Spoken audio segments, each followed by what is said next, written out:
Bonsoir à toutes et à tous. Voilà une nouvelle édition de Direct consacrée bien sûr aux élections parlementaires en Égypte. Nous avons le plaisir aujourd'hui d'avoir avec nous Dr Ali Dourran, professeur de sciences politiques.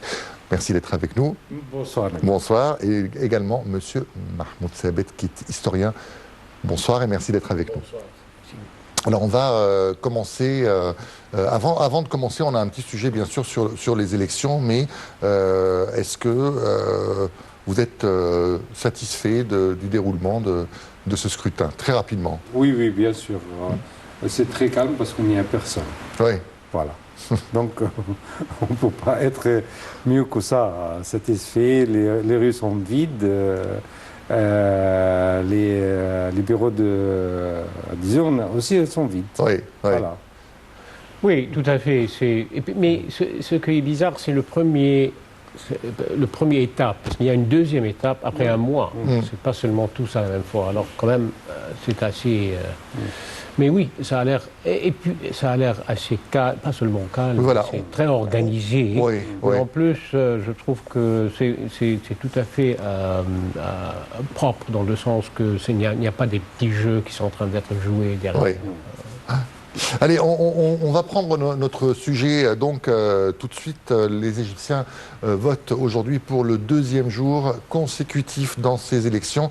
Dans 14 des 27 provinces de l'Égypte, les Égyptiens de l'étranger ont voté, eux, un petit peu avant. C'était samedi, ils ont commencé à voter samedi. D'ailleurs, les premiers résultats viendront du vote des Égyptiens de l'étranger. Comment s'est déroulé ce scrutin? On va tout de suite regarder ce sujet de Yara Choucha.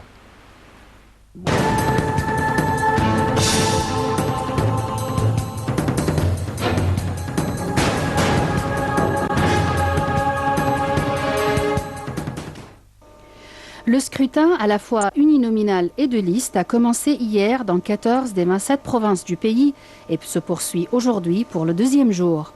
La seconde étape, qui concernera plus de 28 millions d'électeurs dans les 13 provinces restantes, aura lieu les 22 et 23 novembre. Au terme de ces élections marathon, les électeurs vont élire 596 députés au Parlement, dont 28 nommés par le président. Le président Al-Sisi a réclamé samedi une forte participation, appelant tous les Égyptiens à se rendre au bureau de vote et à faire le bon choix, disant attendre de la jeunesse qu'elle soit le principal moteur de ces célébrations démocratiques. Le président a rappelé que la libre volonté des citoyens était le seul moyen d'éliminer le terrorisme et de se prémunir contre les fausses idéologies. La nouvelle constitution accorde à l'Assemblée des pouvoirs non négligeables, notamment ceux de retirer sa confiance au président et de voter une motion de censure contre le gouvernement. Pour l'amour de l'Égypte est la principale alliance en lice. La coalition regroupe des partis libéraux de centre droit, des hommes d'affaires et des ex-ministres. L'autre coalition qui pèse lourd est le Front égyptien mené par le parti de Ahmed Shafiq. Le parti salafiste Nour est le seul parti islamiste en lice. Plus de 360 000 policiers et soldats seront déployés pour sécuriser les bureaux de vote au moment où le pays est le théâtre d'attentats terroristes meurtriers visant les forces de sécurité. La seconde étape des élections, concernant plus de 28 millions d'électeurs, dont les 13 provinces restantes, débutera les 22 et 23 novembre. L'Égypte est sans parlement depuis juin 2012. L'Assemblée dominée par les islamistes ayant été dissoute par la Haute Cour constitutionnelle qui avait jugé la loi électorale contraire à la Constitution.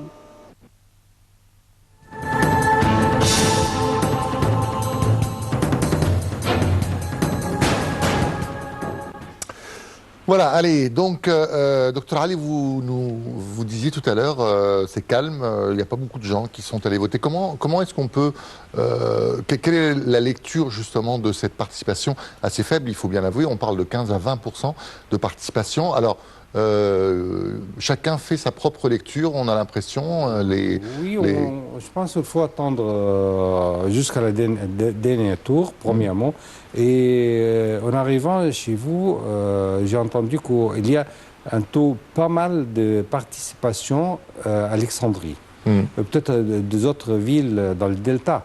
On va attendre voir les derniers chiffres, mais à mon avis, parce qu'il y a beaucoup de positions très négatives par avant, donc on va analyser ça, c'est très très important. À mon avis aussi, si on arrive à 30% de vote, ce sera vraiment un bon accord pour des élections qui étaient tardées il y a pratiquement un an et demi. Oui. Il y a beaucoup de problèmes pour la loi des élections. Il y a beaucoup de malgames aussi dans les médias. Il y a beaucoup de choses. Les partis politiques et la période pour comment dirais-je, la campagne électorale, elle était très restreinte.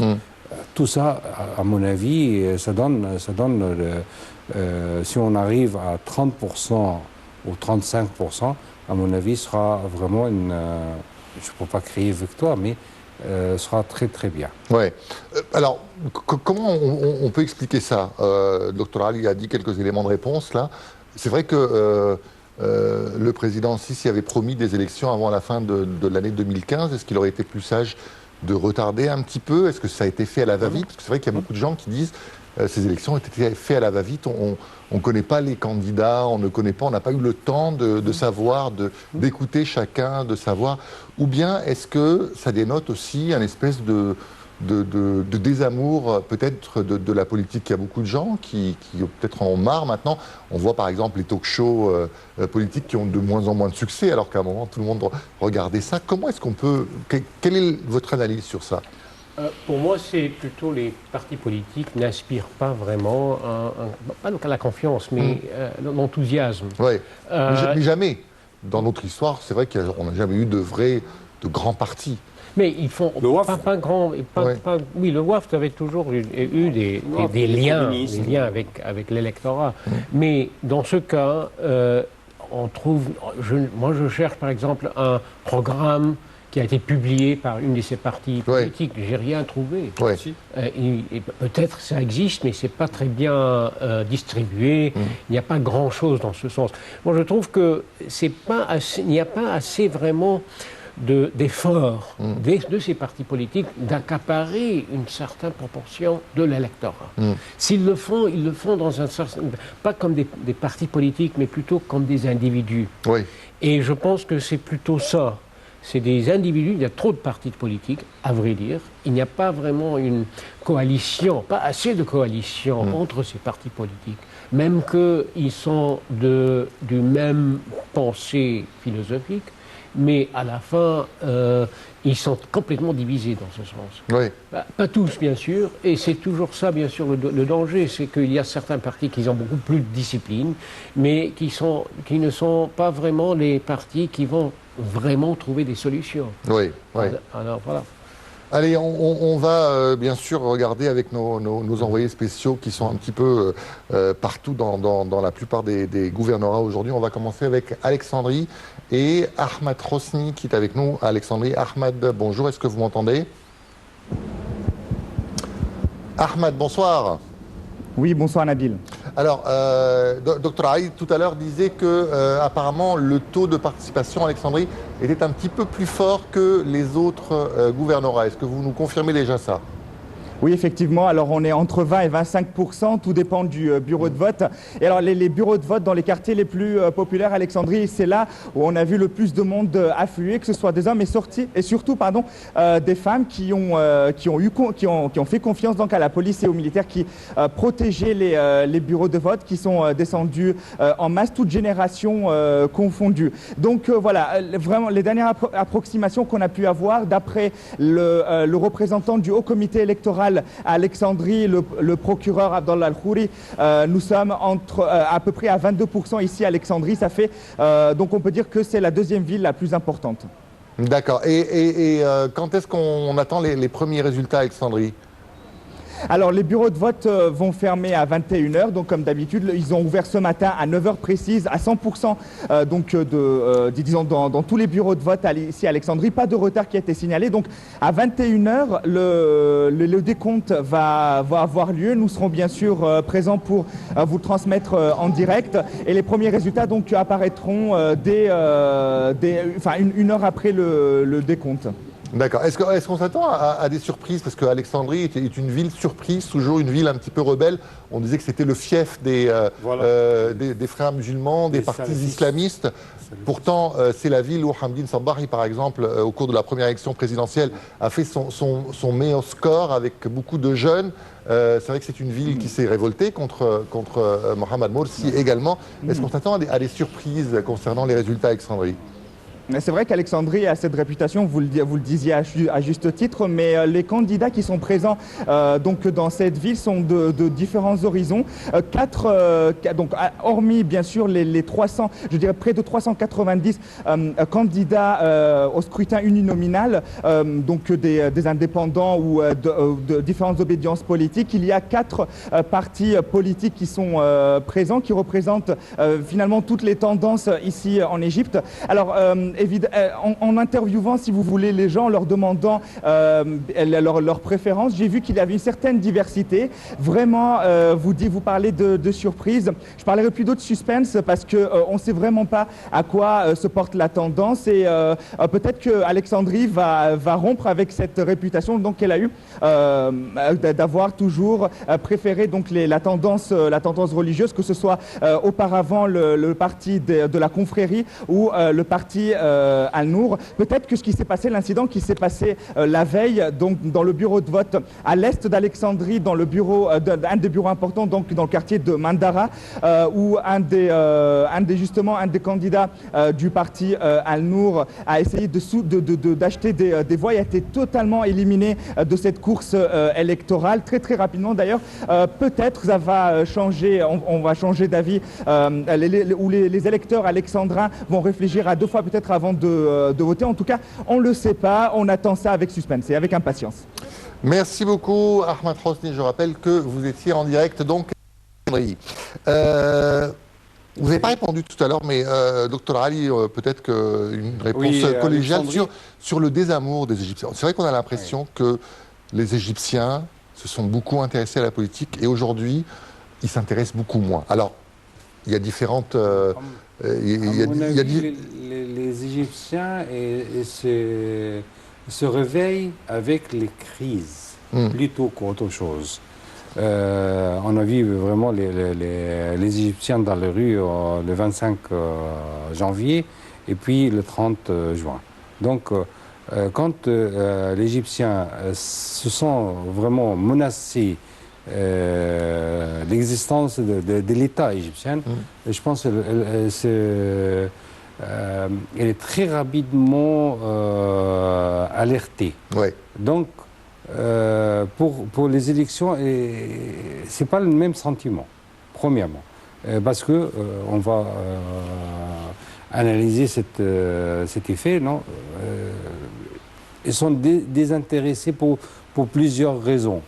Mais si on peut dire un mot sur Alexandrie, c'est le fief, il ne faut pas oublier, de Dawa Salafiyya. Et les salafistes, jusqu'à maintenant, ils sont en train de faire un défi très important sur l'Alexandrie, parce que celui qui gagne Alexandrie, le Caire, pour lui, c'est à mon avis, c'est très facile de conquérir le Caire comme Bonaparte après Alexandrie.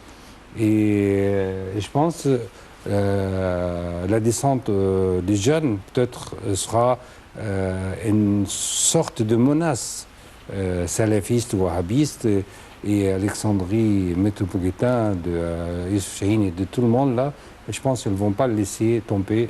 À cause de ça, ils sont arrivés à 25 ou peut-être 30%. Ils ne vont pas laisser tomber dans les mains des salafistes. Oui. C'est très important. Oui, bien sûr. On a l'impression que parmi les raisons invoquées, c'est que les gens ne voient pas tellement L'importance, voilà, ouais, Oui, de Parlement. C'est-à-dire que ça fait depuis quelques années, enfin, ça fait depuis 3 ans maintenant qu'on vit sans Parlement. Le dernier n'a pas laissé sa trace dans l'histoire, on va dire. Donc, on a l'impression que les gens, finalement, voilà, ils se contentent de la popularité du chef de l'État. Ils se disent, voilà, pendant la période où on n'a pas eu de Parlement, il y a eu des projets qui ont été faits, il y a eu beaucoup de choses qui ont été faites. Et finalement, à quoi ça sert un Parlement ? Oui, c'est possible que c'est ça aussi. Je pense quand même qu'il y a eu, on parlait avant, l'attitude du peuple égyptien avec les partis politiques. Il faut quand même le regarder dans le temps. Il y a très longtemps, quand il y avait vraiment des partis politiques qui étaient dans l'électorat, c'était un peu comme le soutien des équipes de football. Hein. Dans le temps. Mais ce n'est plus vraiment ça parce que, à vrai dire, ils ne sont pas complètement convaincus que ces partis politiques ont un sens. Parce qu'actuellement, le gouvernement, le cabinet, le gouvernement, même les ministres même, ne viennent pas d'une parti politique ou d'une autre. Oui, c'est ça, oui. Et il n'y a pas vraiment un lien. S'il y avait un lien, ça veut dire qu'il y aura une représentation d'une certaine attitude ou philosophie politique, alors ça c'est autre chose. Mais actuellement non. Oui, mais justement, alors, moi je... Je dois rajouter que malheureusement la culture politique, la culture de participation, elle est tombée dans les oubliettes, franchement, depuis 1952.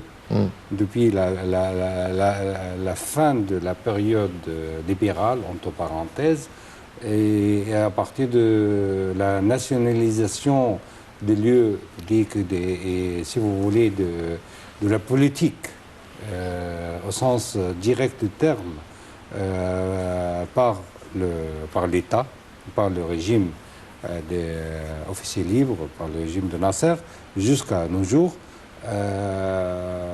il y a des révoltes, il y a de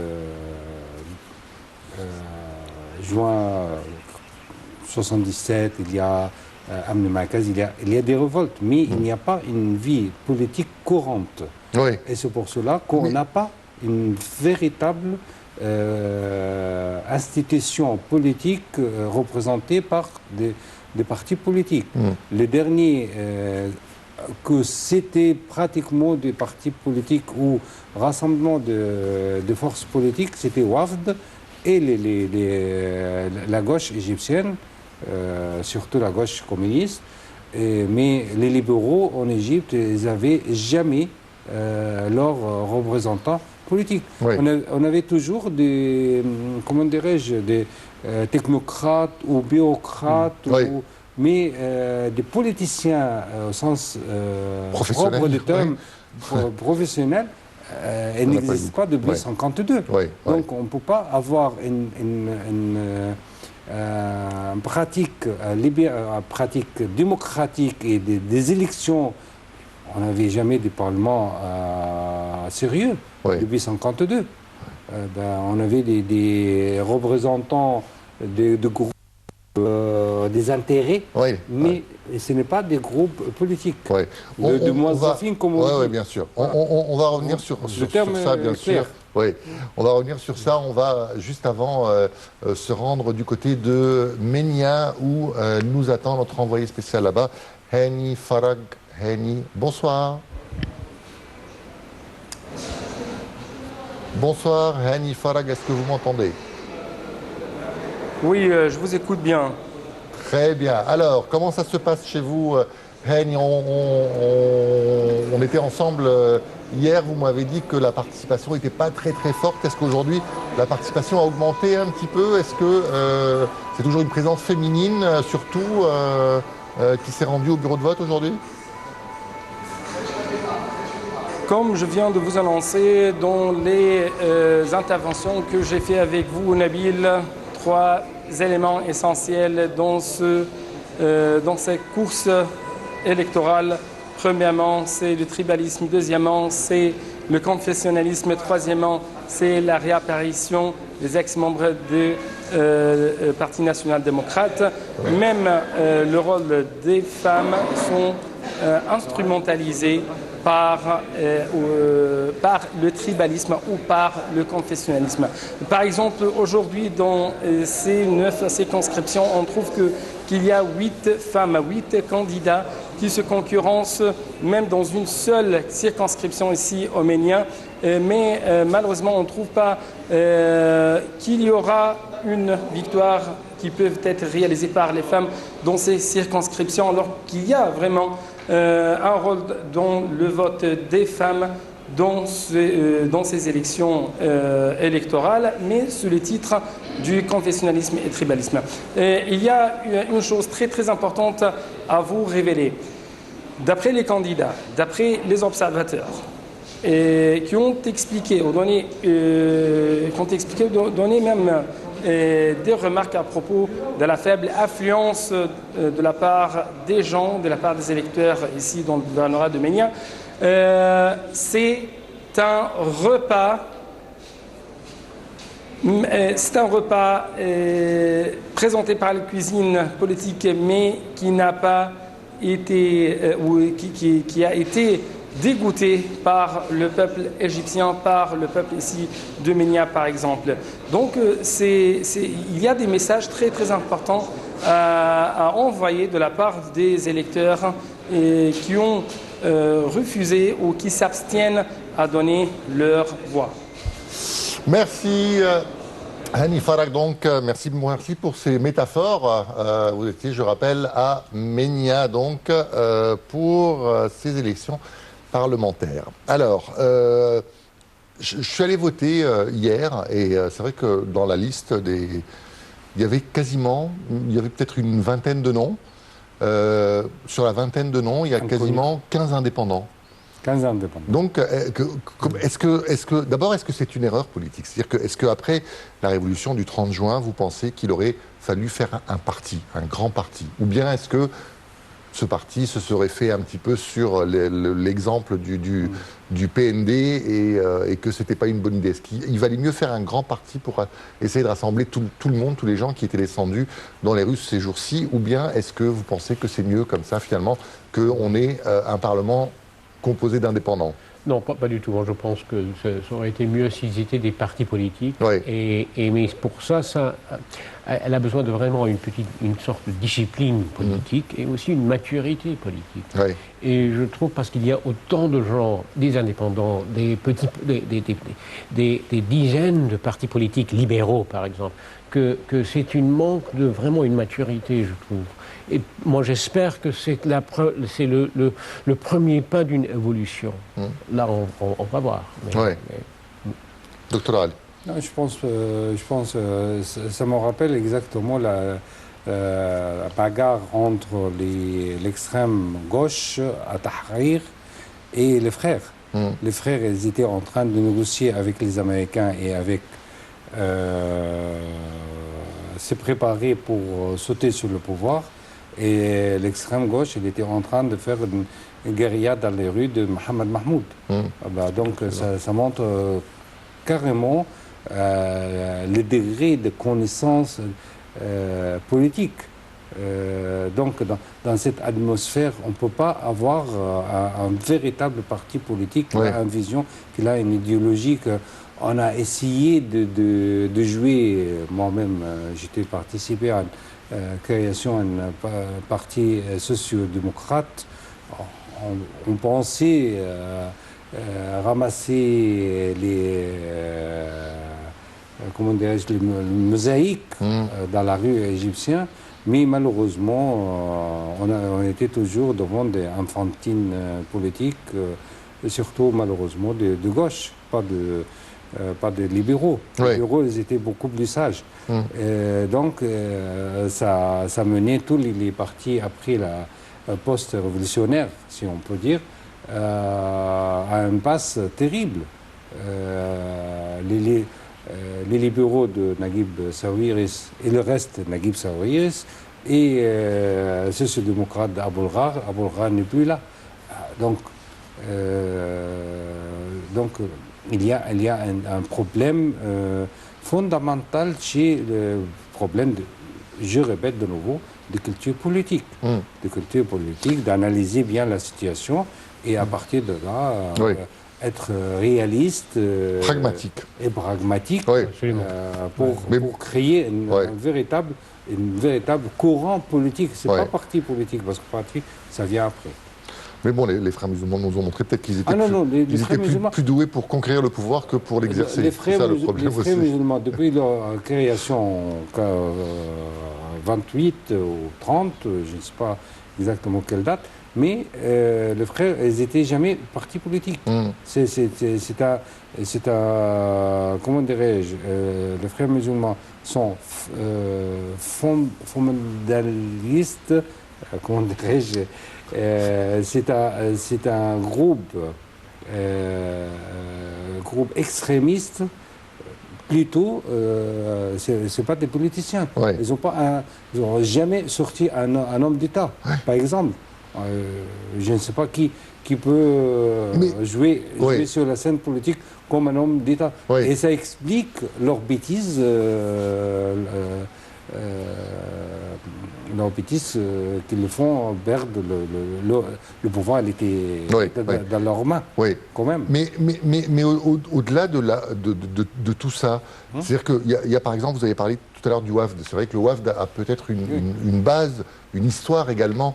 On se souvient quand on était sur la place, que les gens qui sont allés sur la place Tahrir, ils ont vu beaucoup de portraits de Nasser. Pourquoi, par exemple, aujourd'hui, il n'y a pas un vrai grand parti nassérien, puisque apparemment Nasser a toujours la sympathie d'une bonne de la population égyptienne. Pourquoi pas un parti sadatien aussi. C'est-à-dire que on a l'impression que c'est un petit peu, on est tombé dans les mêmes, comme en France par exemple, où à chaque élection il y a 4-5 candidats d'extrême gauche, qui est ridicule parce que chacun a 1,5, 2% maximum. Pourquoi est-ce qu'on a du mal à s'unir? On se souvient quand Amr Moussa, Hamdine Sabahi et Balada, ils se sont, alliés, que finalement, ça c'est... C'est l'égoïsme. Voilà, l'égoïsme, c'était chacun pour sa pomme, quoi. Oui, mais Pourquoi on il a pas ça y a des liens nassériens. Par exemple, le résultat qu'on a vu avec Hamdine Sabah aux premières élections, Ouais. c'est un peu une réflexion des, pas seulement les nasseristes, mais beaucoup de gens. Ouais. Ils ont été plus ou moins amalgués. C'était plutôt la gauche. Ouais. Dans ce sens. Non, c'est sûr. C'est oui, la c'était- jeunesse qui avait l'espoir, peut-être, disant qu'Hamdine Mais Mais c'était l'ombrelle qui. Mais pourquoi ne qui pas avait avoir l'inclusion. capitalisé ça, le résultat de Hamdine au premier tour de C'est-à-dire l'élection Hamdine présidentielle lui-même. est quand même assez historique. Pourquoi Oui, ne c'est pas ça. avoir, C'est-à-dire ne pas avoir Hamdine su lui-même. capitaliser ça, d'après vous? Je pense qu'il y a eu. Ça a été coupé.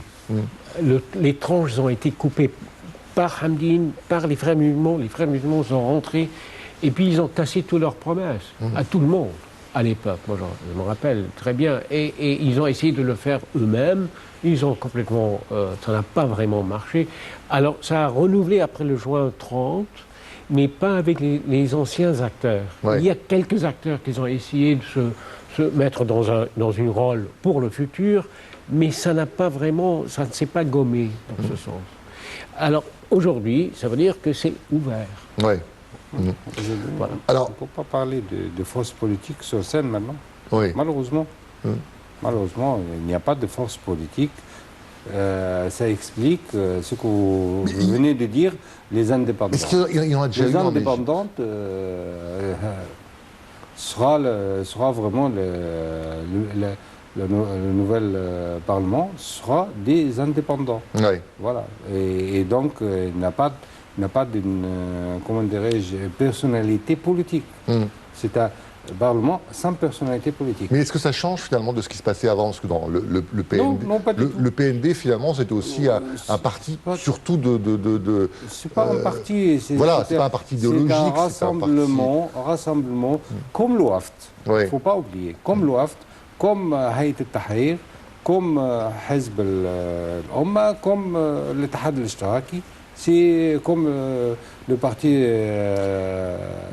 national-démocrate. Oui. C'est le rassemblement de, comment dirais-je, des ashab al-masalih. Oui, Ça veut des dire- opportunistes. Des opportunistes. Voilà, les opportunistes.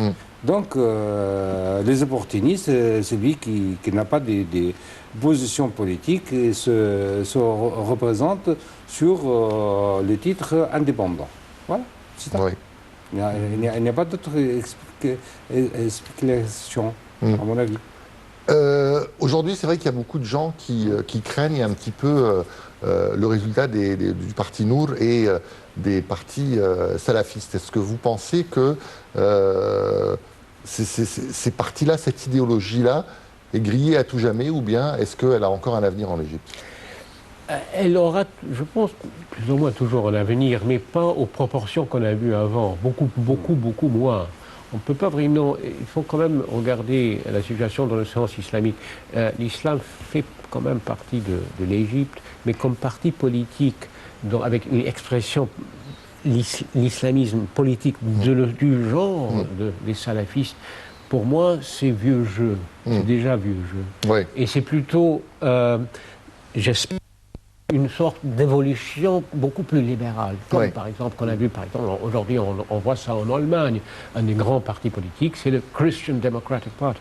Et ça vient vraiment d'un des anciens partis religieux. Quoi. Oui, Dans ça, ce bon, sens. Ça n'a rien à on ne va voir. pas vraiment comparer. Oui, ouais. mais, Allez, on va- mais je pense que les salafistes, Oui. ce n'est plus... Oui. On va voir. On va se rendre à Giza tout de suite et Noha Aleh, notre collègue qui est à Doki. Noha, bonsoir. Est-ce que vous m'entendez? Bonsoir Nabil. Oui, très bien. Alors, est-ce que vous êtes où exactement? À Doki, à Ragouz? Est-ce que c'est la fameuse circonscription où il y a beaucoup de noms connus, c'est bien ça? Il y avait une Alors, bataille. exactement. Alors, étant donné que le gouvernorat de Giza est un des plus importants, il a été divisé en 16 circonscriptions. Moi, là, je suis à la circonscription de la Gouze, dans le quartier de Dohi. Là, donc, je suis dans un bureau de vote où 3218 électeurs sont enregistrés. La majorité, enfin la plupart, ce sont des hommes. Jusqu'à présent, on peut constater que le taux de participation est assez moyen. On ne peut pas dire qu'il est très faible, mais il est vraiment moyen parce que par rapport à hier, il y a eu un petit peu plus de monde qui a commencé à venir, surtout des jeunes qui ont commencé à venir depuis déjà 1 ou 2 heures. On a remarqué que les jeunes commençaient à venir. Donc là, en tout cas, c'est ce qui concerne mon bureau de vote, ou là où je me trouve. D'accord. Les jeunes viennent toujours au dernier moment, c'est bien ça? C'est leur philosophie. Eh bien, oui, c'est ce qu'on se disait hier. On est en train de se dire qu'en effet, avec notre expérience sur le terrain, on a toujours constaté que le deuxième jour était le jour où il y avait beaucoup plus de monde, surtout des jeunes en effet. On a eu l'occasion d'ailleurs de poser la question à une personne qui était venue il y a quelques minutes et il nous disait qu'en effet, il préférait venir le deuxième jour pour voir si les bureaux de vote, en fait, durant le premier jour étaient vides ou remplis pour que lui aussi se prépare psychologiquement à faire la queue ou pas. Donc là, il s'est félicité du fait que le déroulement se passe bien. Il nous a également fait la remarque que cette année, il y avait beaucoup plus de bureaux de vote. Lui, par exemple, il n'était pas habitué à venir dans ce bureau de vote. En effet, pour ces élections, le gouvernement a mis en place beaucoup plus de bureaux de vote. On en compte 550 avec plus de 2000 sous-comités. Donc, on peut expliquer justement le fait qu'il n'y ait pas ces queues immenses par ça.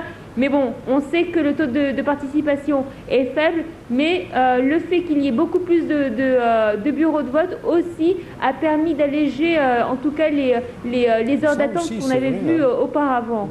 Est-ce que vous avez un chiffre, vous parlez de taux faible, vous avez un chiffre, Noah, ou c'est pas très précis pour l'instant?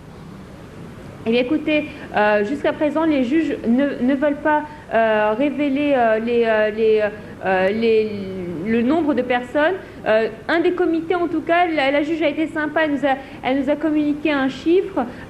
Jusqu'à maintenant, chez elle, il y a eu environ 400 électeurs sur 1600. Et elle pense que le bureau d'à côté, par rapport à hier, ils ont toujours été assez proches. 25% à peu près, donc. Un quart, oui. À peu près, à peu près. Très bien. Merci beaucoup, Nora Aller, qui se trouve à Doki. Qu'est-ce qu'on pourrait dire aux gens qui n'ont pas voté? Alors, c'est vrai que chacun, c'est... Je veux dire quelque chose de très, il y a des très gens, dur. oui. Le peuple égyptien va avoir un parlement qui se mérite, c'est tout. Oui, oui. Pas plus, pas moins, parce que ce sera vraiment leur faute. Parce que je ne sais pas sur quelle manière ou à quel ton qu'on peut parler avec le peuple égyptien que c'est leur avenir. Oui. Peut-être. Et c'est vrai qu'il vaut mieux quand même avoir un Parlement qui nous représente, parce que de toute façon, même si même s'il y a 3 personnes qui vont voter, le Parlement sera quand même élu. Donc il vaut mieux quand même oui, bien sûr, c'est très important. Puis, voilà. C'est très important d'avoir le Parlement en tant qu'institution politique, de ne pas avoir un Parlement. Surtout, la Constitution, elle donne des pouvoirs formidables, pouvoir presque égal ou même dépasse le pouvoir du président de la République. Donc ça c'est très important. Comment on va exercer tous ces pouvoirs-là et contrôler le gouvernement, contrôler pratiquement toute la vie économique, politique, et sociale et culturelle et tout ça. Et comme ça, on va s'en finir avec la période du chaos. Parce que c'est le troisième, comment dirais-je, troisième dans le fait de route qu'on se termine avec ça et on commence à voir traiter les problèmes réels, les problèmes économiques, les problèmes socio-économiques. Il y a beaucoup de problèmes. Donc on se termine avec la présidence, avec le Parlement et on va mieux après. Oui. Et surtout avoir un cabinet ou un gouvernement stable pour 3 ou 4 ans ou 5 ans. Oui. Comme ça, pour le développement d'un pays, on ne peut pas rester toujours dans le provisoire. Voilà. Oui. On parlait tout à l'heure justement des indépendants.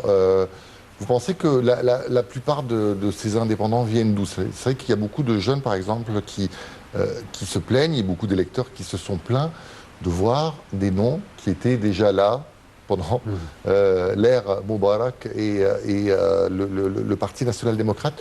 Est-ce qu'aujourd'hui aussi, une élection comme ça se gagne avec des distributions de denrées alimentaires, des distributions d'argent, pourquoi pas Oui, absolument, avec l'argent. Et je pense que c'est une mélange de gens. Ouais. Les indépendants aujourd'hui sont d'une mélange des anciens PNP, Parti national, démocratique, etc. Les anciens, ça veut dire, et qui veulent retourner au pouvoir dans un certain sens, certainement comme parlementaires. Des jeunes possibles avec, on ne peut pas vraiment dire des anciens frères musulmans, des sympathiseurs des frères musulmans, mais certainement quelques salafistes. Mais je pense qu'on va voir quand même, parce que ça dépend, parce qu'on a besoin vraiment d'avoir un peu d'argent, de rentrer au Parlement. Alors, c'est une bourgeoisie. Alors, si ce sont des jeunes, ils font partie de la bourgeoisie, des jeunes qui essayent d'avoir une vie politique. J'espère, on va voir, mais j'espère. Il y a quand même quelques-uns qui sont des avocats, qui très bien, moi je trouve toujours, les avocats, c'est une bonne idée d'avoir des avocats comme politiciens, parce que c'est des intellectuels de base. Alors, ça c'est quand même, c'est sain, plutôt que malsain. Allez, on va maintenant, notre dernière destination pour ce soir.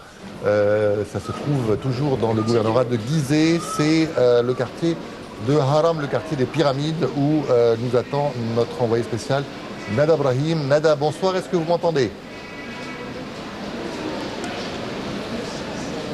Nada Brahim, dans le quartier, dans un bureau de vote donc, du quartier de Haram. Nada, bonsoir. Bon, allez, on a un petit problème avec Nada, c'est pas grave, on va la retrouver tout à l'heure. Vous avez parlé tout à l'heure, docteur Ali, des prérogatives du Parlement, que le Parlement a finalement beaucoup de pouvoir d'après la nouvelle Constitution. Est-ce que vous pensez que finalement ce Parlement-là, en tout cas les parlementaires qui seront élus, leur marge de manœuvre est indexée à la popularité du président Sisi? C'est-à-dire, est-ce que vous pensez que qui peuvent par exemple C'est un amalgame créé par les médias, pas plus, pas moins. Oui. Et surtout... Mais vous ne pensez pas que tant que le président... Nous ne sommes pas encore sortis vraiment de l'ère... je ne peux pas dire dispositisme, mais c'était l'ère Moubarak. Oui. Pas encore. On veut toujours, dans notre culture politique, et même culture tout court, on cherche toujours le pharaon ou le bon Dieu ou le barin qui dirige, et nous on dort sur les deux oreilles. Oui. Le problème c'est ça. C'est la mentalité. Donc c'est la mentalité, voilà. c'est la culture. D'accord. Allez, on me dit que Nada Ibrahim est prête cette fois. Nada, bonsoir, est-ce que vous m'entendez? Oui, Nabil, bonsoir. Bonsoir. Alors, comment ça s'est passé cette journée aujourd'hui? Est-ce que déjà, vous avez constaté plus de gens qui sont venus voter? Est-ce que tout s'est bien passé dans le calme?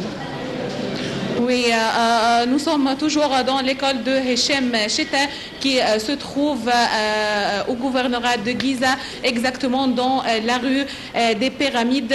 Et nous sommes maintenant dans les dernières heures du deuxième journée des élections législatives.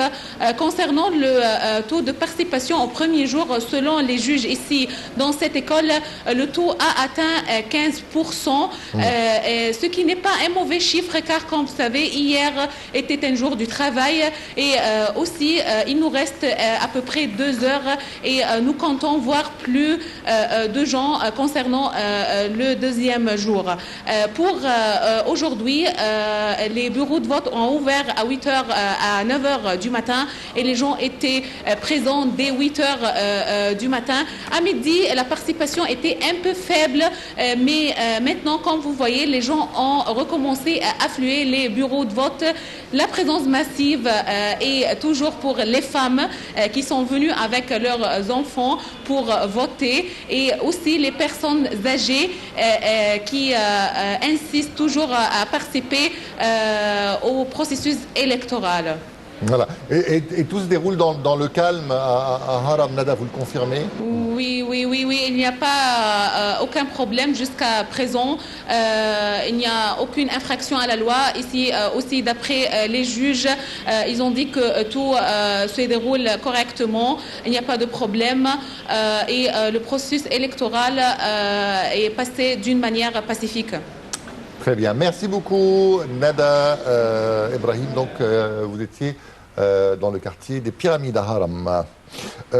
Est-ce que finalement, la plus grande victoire de ces élections, c'est la transparence? On se souvient, au moment de Moubarak, il y avait autant de monde dans les bureaux de vote, et on parlait d'un taux de participation de 70 à 80%. Aujourd'hui, au moins, on a un taux de participation... Là-bas, c'était 4%.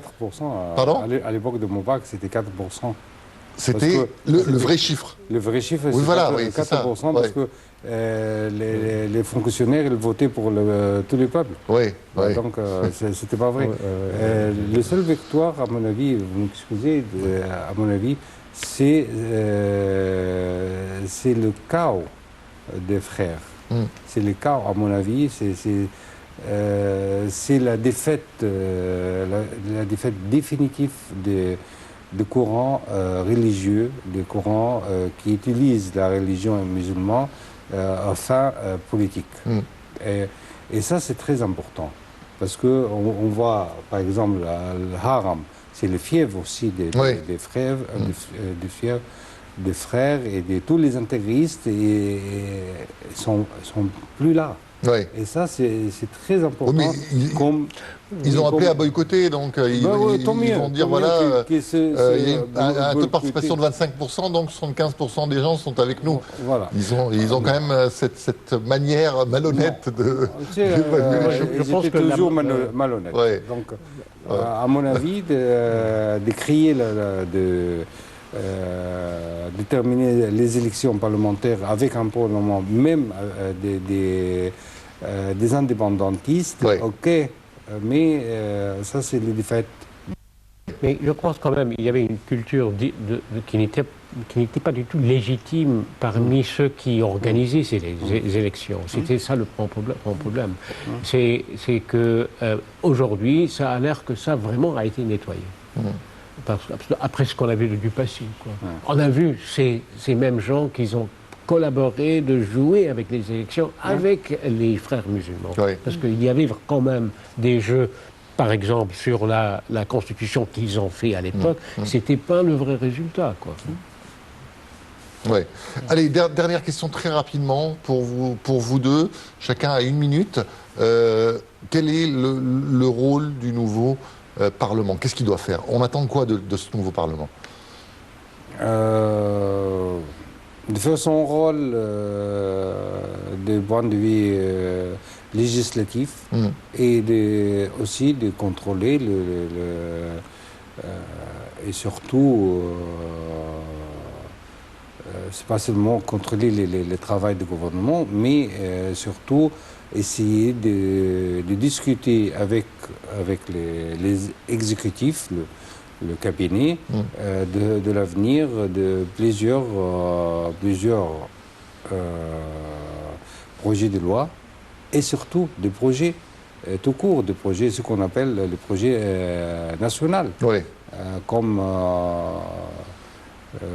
le 1,5 million de fêtes-dents. Ça c'est très important de renégocier et réétudier ça. Réétudier le projet de centrale nucléaire et surtout on prend en considération le problème réel, et je répète toujours la même chose, le problème réel de Sadd al-Nahda. Qui n'est toujours pas résolu. Voilà. Ça, il faut le prendre vraiment au sérieux. Ce sera complémentaire au exécutif. L'exécutif a besoin de ça pour être légitime. Voilà, oui. Et pour qu'elle peut faire les décisions qu'ils font seront maintenant plutôt permanentes. Jusqu'à maintenant, on pourra bien dire que l'exécutif, quand il faisait des décisions, pouvait bien tout de suite renverser ces décisions au moment qu'un nouveau ministre entrait en place, par exemple. Maintenant, ce n'est plus ça le cas. Les deux ont besoin de l'autre. Et c'est très important qu'on a actuellement aujourd'hui. Très bien. Voilà.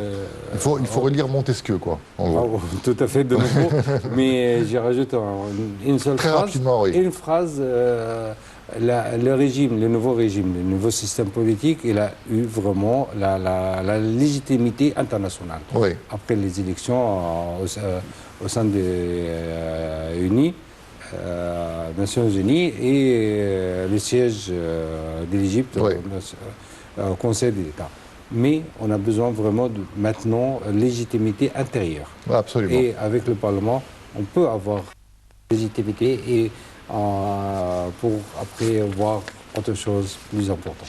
Voilà, allez, pour les gens qui nous regardent, ils ont encore 1 heure, en tout cas les habitants des 14 provinces qui votent, pour aller voter. On va remercier bien sûr nos 2 invités aujourd'hui.